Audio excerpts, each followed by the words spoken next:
The story revolves around Ming Fei, a gaming enthusiast who's one of the best players on his server. After a gaming session with a buddy, he gets a text challenging him to a match. Naturally, he jumps at the chance. As soon as the game kicks off, he realizes his challenger is also a top-tier player, so he knows he has to bring his A game. Despite his efforts, he ends up losing to the opponent, who seems to have figured out his strategy. That opponent is Mo Tong, a student from Castle College. Since Ming Fei is an S-rank student according to the principal, Mo Tong is tasked with teaming up with Yesheng and Aki to approach Ming Fei and try to recruit him for Castle College. Mo Tong then logs into the system to check out Ming Fei's profile. So here's the deal. Ming Fei has a secret crush named Chang Wang. Right now, he's crashing at his uncle and aunt's place and is totally broke, feeling like he's hit rock bottom. His parents just up and left without any explanation, but before they bounced, they handed over a hefty chunk of cash to his relatives to look after him. Too bad they've blown through all of it. Ming Fei dreams of running a little newsstand, just like an old guy he knows, which makes Mo Tong scratch his head wondering why the principal would even consider him. On top of that, Ming Fei gets a rejection letter from International University, but gets accepted into Castle College instead. Professor Good is set to be his lecturer and is even offering him a scholarship. When Ming Fei shares the good news with his aunt and uncle, they think it's a total scam.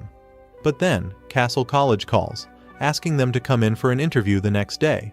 The next morning, Ming Fei heads to the interview and runs into his classmates, who are also gearing up for their turn. Guess who's there? His crush. When it's finally Ming Fei's turn, the interviewer, Sakatoku Aki, throws him a curveball with the question, "Do you believe in aliens?" Ming Fei is taken aback since he thought they'd start with the usual intro, but he rolls with it. The next question is about superpowers, and he says yes. Then they hit him with something about spirit and soul, and at this point, Ming Fei thinks they're just messing with him, so he decides to bail and walks out. His classmates give him the side-eye since he's the only one who left so fast. After he splits, Professor Good comes in to check on how it went. When he finds out Ming Fei walked out, he's super bummed. If he'd been there, he would have begged Ming Fei to stick around. Chang Wang is planning a graduation bash at the cinema and has invited Ming Fei to join the celebration in a couple of days. Once Ming Fei gets home, he finds out that Professor Good called to let him know he aced the interview. The next morning, Professor Good sets up a meeting with Ming Fei and his aunt's family to chat about his education. As soon as the talk kicks off, his aunt jumps right in with questions about money. The professor shares that the school gives out a scholarship worth around $36,000 each year to every student. Hearing this, Ming Fei's aunt and uncle are thrilled, thinking the amount is impressive, and they quickly agree to let him go to the school. Ming Fei was chosen by the school because they see him as a once-in-a-century talent. Plus, there's another reason. His parents were honorary students at Castle College. The professor hands Ming Fei a letter from his parents addressed to the principal, along with a note from the principal that hits him hard. Ming Fei rushes to the bathroom to read it. In the letter, his mom talks about how she asked Castle College to accept him. At the end, they wrote, "Mom and Dad love you." Even though it was just text, Ming Fei could really feel the love behind those words. Ming Fei finds himself in a total emotional breakdown, tears streaming down his face. Out of nowhere, Mo Tong shows up and says, "Hey, this is the women's restroom," which totally interrupts Ming Fei's moment. Feeling super embarrassed, he rushes back to the dining table where the professor asks him about his decision on enrollment. Ming Fei responds that he needs a bit more time to think it over. Earlier, Mo Tong had learned that Ming Fei was hesitating because of Chang Wang.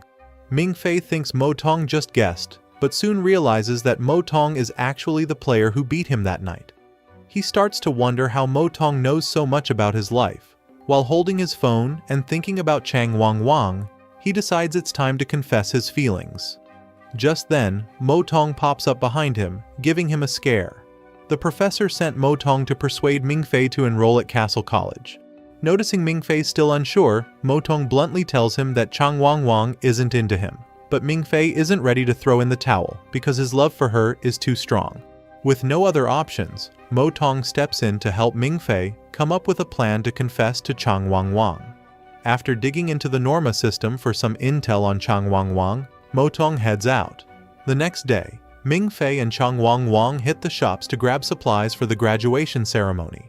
Mo Tong shows up again, urging Ming Fei to ditch Chang Wang Wang right away, mentioning that the professor is leaving that night, so he needs to make a choice fast. But Ming Fei is set on confessing at the graduation ceremony the following day, so he brushes off Mo Tong's warning.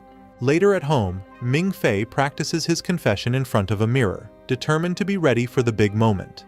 The next morning, short on cash, he picks wildflowers to present to Chang Wang Wang. As the graduation ceremony kicks off, Zhao Minghua gifts Ming Fei a suit. His two classmates, also suited up, were hired by Zhao Minghua for the occasion. As the ceremony unfolds, Ming Fei plans to take the stage to confess to Chang Wang Wang, but Zhao Minghua makes a grand entrance to confess first. In that moment, Ming Fei realizes Zhao Minghua is just messing with him, and it stings even more to see Chang Wang Wang showing interest in Zhao Minghua. Ming Fei feels like his heart is being sliced apart. Ming Fei is feeling pretty down and lost when suddenly, Mo Tong shows up looking all classy, catching everyone's attention. She claps her hands, signaling for a girl to help change Ming Fei's outfit. Mo Tong tells him he needs to focus on bigger things, which ticks off Zhao Minghua. She then declares that everyone can forget about Ming Fei, because he's out of their lives for good. Mo Tong asks Ming Fei to take one last look back, but he's not interested. He just wants to keep moving forward. After driving for a bit, their car runs out of gas. But Mo Tong is still on a mission to persuade Ming Fei. With his doubts behind him, he finally agrees to enroll in Castle College. The Norma system processes his info and sends it off to the college.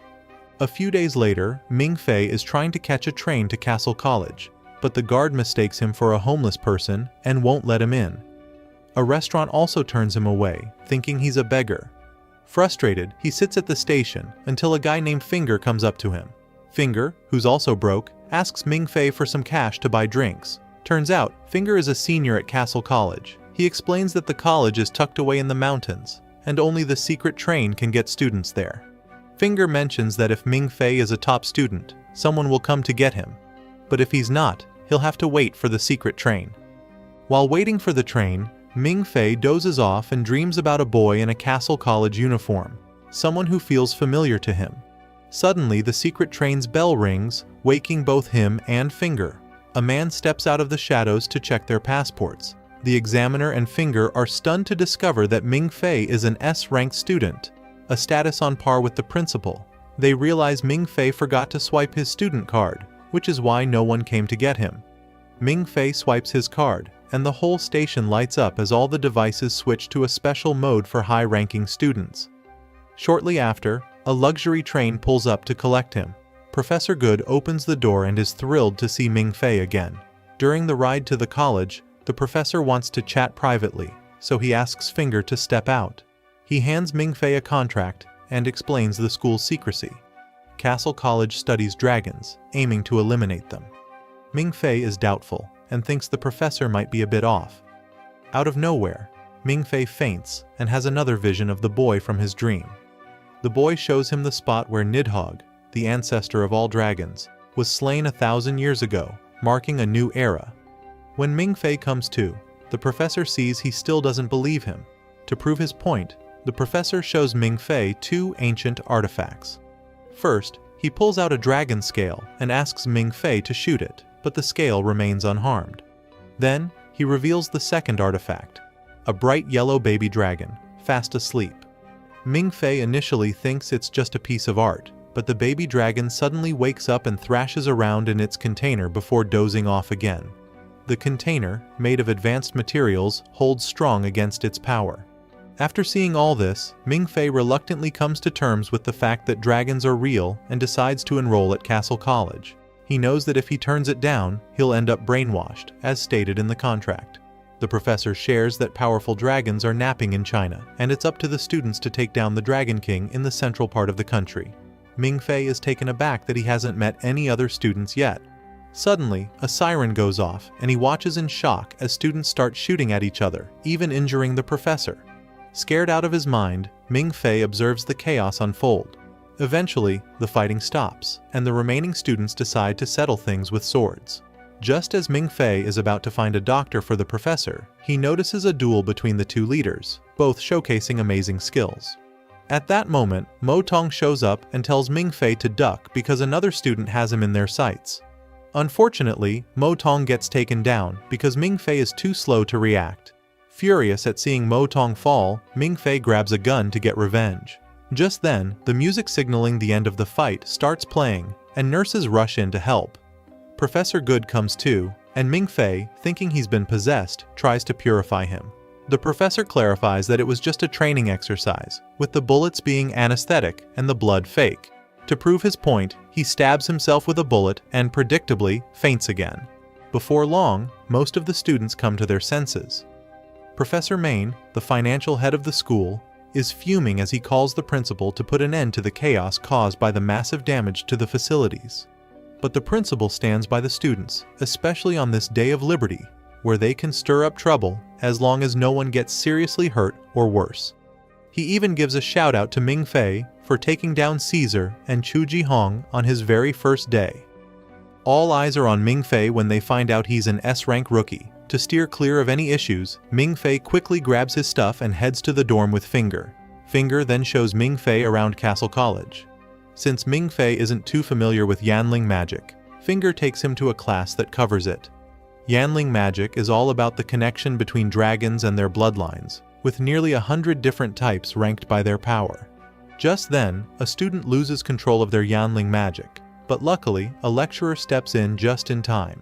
Shortly after, Ming Fei notices a tree that seems to be on its last legs. Finger explains that it's the World Tree, planted by the college because the Black Dragon King is sealed underneath it. At that moment, Professor Good shows up to test Ming Fei, eager to check out his bloodline. The professor pulls out a music box that plays the roar of the Dragon King, the sound that fuels all Yanling magic and is ranked as the most powerful. The Yanling list is known as Imperium. The professor starts playing a tune to awaken Ming Fei's bloodline, but Ming Fei feels nothing at all. Instead, the melody just makes him drowsy, and the professor thinks this is due to the human genes overpowering the dragon ones. After some contemplation, the professor realizes a terrifying possibility and bolts. Meanwhile, Finger seizes the moment to announce on the college website that Ming Fei is unresponsive to the Imperium Yanling. Ming Fei is really anxious because if he flunks the test tomorrow, he'll be brainwashed and sent back home. Seeing this, Finger decides to lend a hand and help Ming Fei cheat. Being a diligent student, Ming Fei naturally agrees to Finger's plan. By this point, everyone knows that Ming Fei isn't reacting to the Imperium Yanling. Professor Good rushes to summon Professor Main to the library, where he waits anxiously. He suspects that Ming Fei might be connected to the White Emperor, a figure capable of standing against the Black Emperor. The two professors conclude that since Ming Fei isn't affected by the Black Emperor's Imperium Yanling, he could be linked to the White Emperor. If Ming Fei truly has White Emperor blood, he would become a unique subject for research. Professor Good wants to avoid this, so he asks Professor Main to keep it under wraps. Professor Main agrees to maintain the secrecy, but only if Ming Fei can ace the upcoming exam. That night, a mysterious figure arrives at the Norma system to activate the EVA personality program, requesting her assistance for Ming Fei to succeed in his exam the next day. The next day, Ming Fei and the other newbies kick off the test, but all they find is a blank sheet of paper. Luckily, Ming Fei already knows the answers, thanks to Finger's insider info. Finger's got the scoop because he's flunked the exam 8 times, and the questions don't really change from year to year. This time around, the exam is all about listening to dragon sounds, which triggers some wild hallucinations for the students. With Finger's guidance, Ming Fei nails 7 answers without breaking a sweat. Just then, Ming Fei dozes off and meets a mysterious boy who starts rambling about stuff that makes no sense until Ming Fei wakes up. The exam drags on for 3 hours, but Ming Fei only manages to stay awake for 1. Mo Tong shrugs it off, saying the results don't really matter. When the results come out, Ming Fei passes, all thanks to a little cheating. Meanwhile, Yesheng and Aki are on a mission to track down dragon signs. They dive into the ocean and fire up the Norma system to check out the area. To speed things up, Aki suggests Yesheng use his void snake to scout around. Thousands of snakes scatter to search for dragon clues. After a bit, Yesheng spots a bunch of metal about 40 meters down. Just then, Professor Mons tells them to get out fast because there's a magnitude 5 quake happening below. But before they can escape, the ground shakes violently, and Yesheng and Aki get caught up in the chaos, getting swept away to the ocean's depths. It looks like we've stumbled upon what might be the palace of Dragon King Norton. Professor Mans is asking the principal for permission to use a special key, which happens to be a child, the only key the college has right now. This kid is way more purebred than Dragon King Norton himself. After a bit, the professor brings the child to meet Ye Sheng and Aki. They've got 12 hours to work in the water. The professor starts using his Yanling to unlock the door, and a beam of light hits a stone statue, revealing it as the gatekeeper. Then, the child wakes up and starts dripping his blood onto the gatekeeper. The blood seeps into the gatekeeper's mouth, and from his tongue, the key emerges, which they use to open the gate. Next, the professor sends Aki and Ye Sheng on a quest to find the Dragon King's skeleton in the ruins. If they can't find it, they're supposed to use a nuclear bullet to blow it up. Ye Sheng and Aki head into the ruins, which turn out to be super complicated. Ye Sheng goes off to locate his snakes, which he had sent to look for the skeleton, while Aki stays behind to snap some photos for documentation.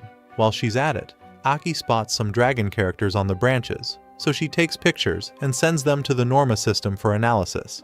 Out of nowhere, Aki's heart starts racing, and she feels a sudden jolt. After a bit, Ye Sheng returns, saying the skeleton is too heavy to carry back, and they're running out of time. Not wanting to come back empty-handed, he tells Aki to grab a bronze statue for research, but as soon as Aki touches it, she triggers a trap in the ruins. Luckily, Ye Sheng is quick on his feet and saves her from the statue's grip. Ye Sheng stumbles upon an urn that resembles an ossuary, and he decides to take it along. Meanwhile, the ruins around him and Aki start shifting unpredictably, trapping them in the same spot. At the same time, Ming Fei hears the emergency bell ringing and dreams about the boy he encountered earlier. The boy guides Ming Fei on how to use the map when the moment is right. Ming Fei is jolted awake by Finger, who informs him that the college is urgently calling all high-ranking students. The reason for the emergency is that they need to rescue Ye Sheng and Aki, who are stuck in the ruins of Dragon King Norton's palace. This palace is like a massive machine, with its interior constantly changing, making it impossible to find a fixed exit. With only 20 minutes of oxygen left for Ye Sheng and Aki, it's crucial for everyone to act fast. Even though the odds of a successful rescue seem slim, everyone is determined to give it their all. Ming Fei wants to pitch in, but feels lost on what to do. Then he remembers the dream and decides to follow the boy's guidance. Thanks to that, Ming Fei manages to navigate the maze of the Northern Dragon Palace and discovers a way out for Ye Sheng and Aki.